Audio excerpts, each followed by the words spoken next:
नमस्कार। एक बार फिर स्वागत है सभी भावी शिक्षकगण का अपने यूट्यूब चैनल आज के हिंदी टारगेट में।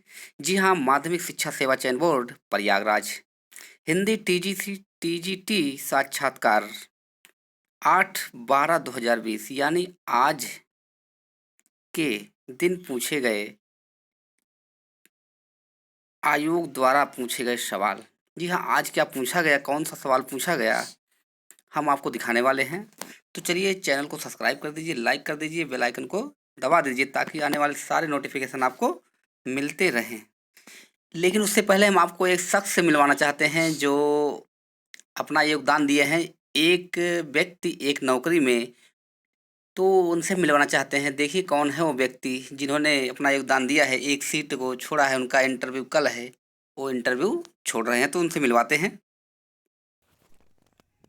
जी हाँ, देख लीजिए, मैं गोविंद मौर्य LTGIC हिंदी में चयनित हूँ। जी हाँ, LTGIC में चयनित हैं।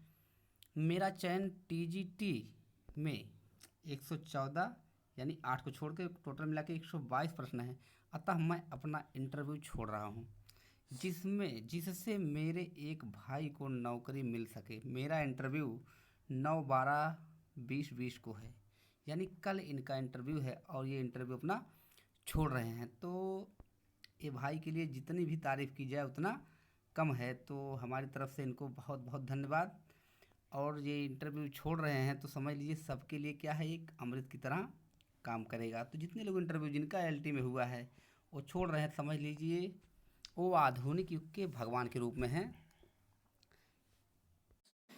इसी तरह से और जितने भी लोग का LT में चयन हो चुका है, अगर वो एक व्यक्ति एक नौकरी की मुहिम चलाकर वो छोड़ते हैं तो समझ लीजिए जितने भी निम्न कटाव वाले भाई या बहन हैं उनका चयन सुनिश्चित होगा। मैं आशा करता हूँ जितने भी लोग देख रहे हैं जिनका भी चयन हुआ है वो लोग ऐसे ही कार्य करेंगे। ऐसा ही कार्य बहुत ही सराहनीय है। तो चलिए हम चलते हैं प्रश्नों की तरफ। कौन कौन से प्रश्न पूछे गए आज के।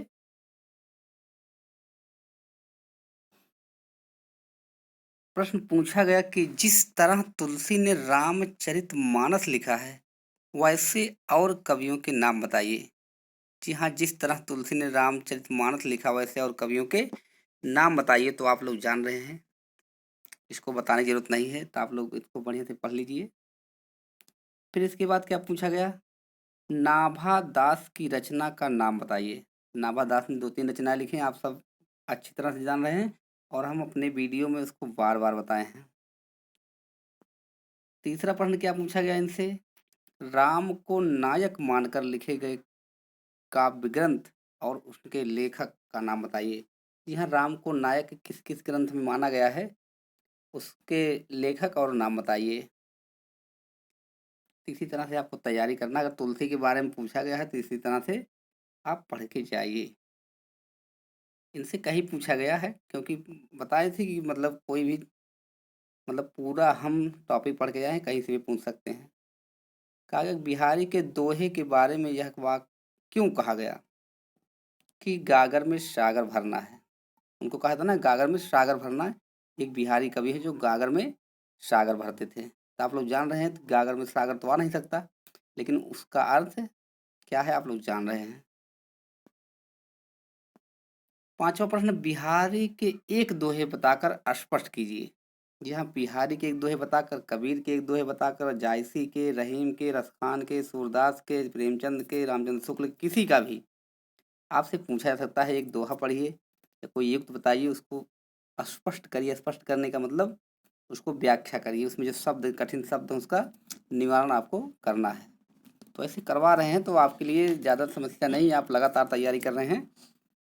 सर्वे भवन्ति सुखना, सर्वे भवन्तु सुखना बोर्ड पर लिखकर उसका अर्थ बताइए। जी हाँ, सर्वे भवन्तु सुखना हम बताएं कई बार कि आपसे कुछ ना कुछ बोर्ड पर लिखवाया जा रहा है। जैसे कल बताया गया था यचो अय व यावा, आपको बताया गया है तो इसको बोर्ड पर लिख के बताइए क्योंकि ये बड़ा ही कठिन है।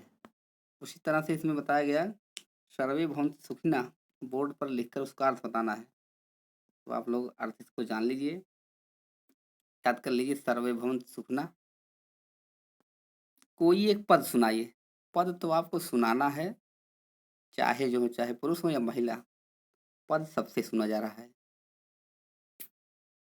अलंकार भी, चारु चंद्र की चंचल किरणें खेल रही हैं जल थल में अलंकार बताइए कौन सा अलंकार है। ये सब तो बहुत पुराना हो चुका है, लेकिन उतना ही आसान है उतना ही कठिन है आपके लिए। अवनि का अर्थ बताइए, अवन जान ही रहे हैं।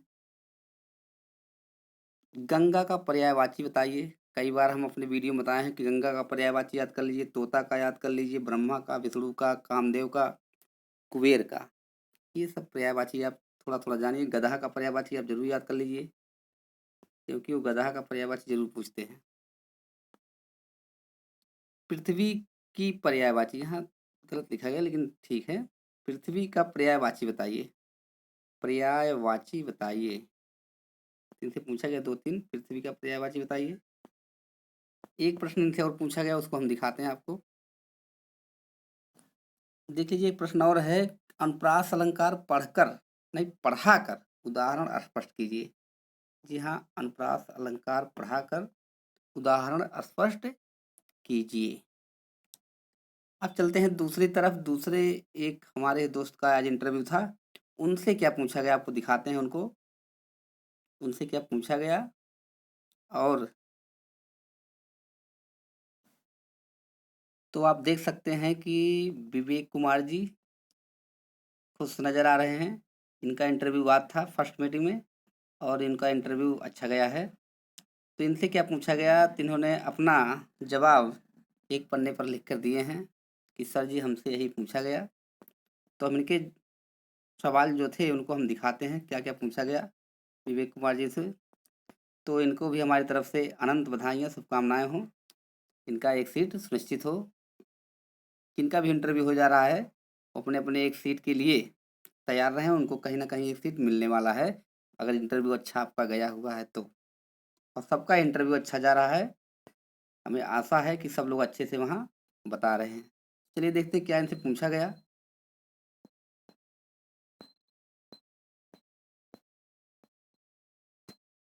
आपके सामने है स्क्रीन पर, 8/12/2020 इंटरव्यू। 8/12/2020 इंटरव्यू।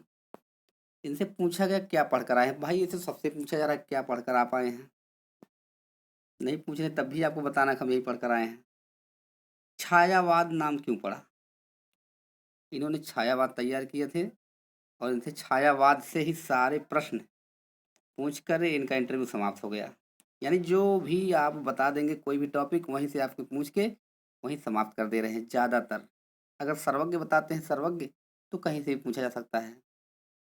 छायावाद के बृहत त्रय में कौन कौन आते हैं, ये भी बताया गया है। सब बताया गया, आप लोग जानते भी हैं, पढ़े भी हैं।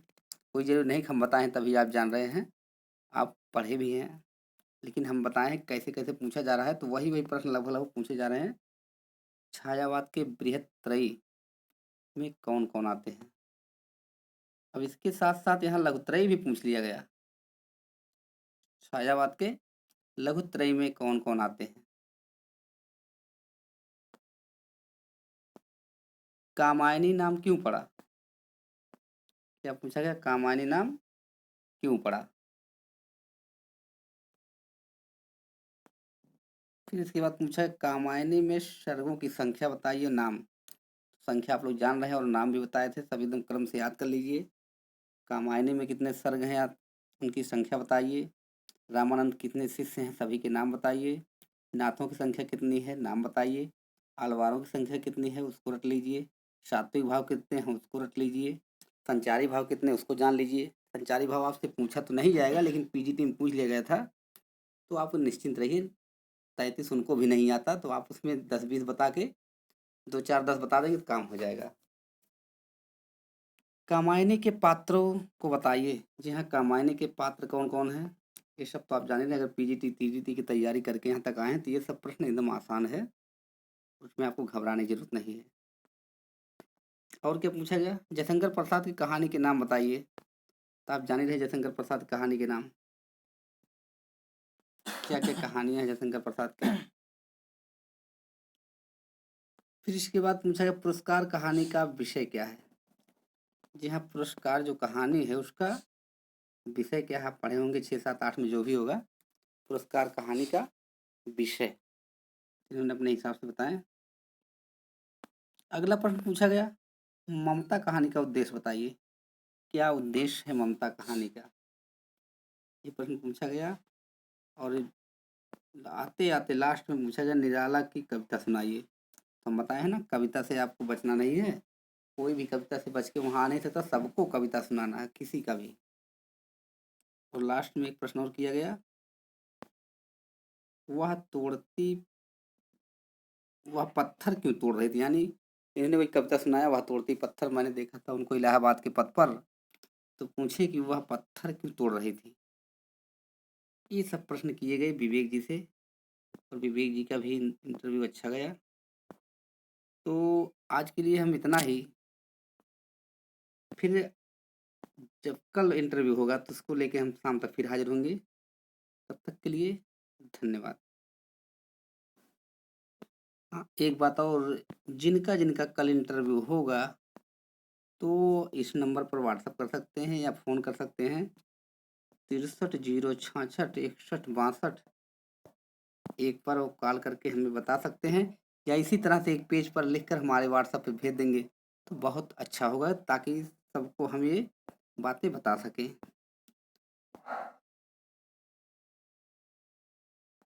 तो आज के लिए इतना ही। धन्यवाद।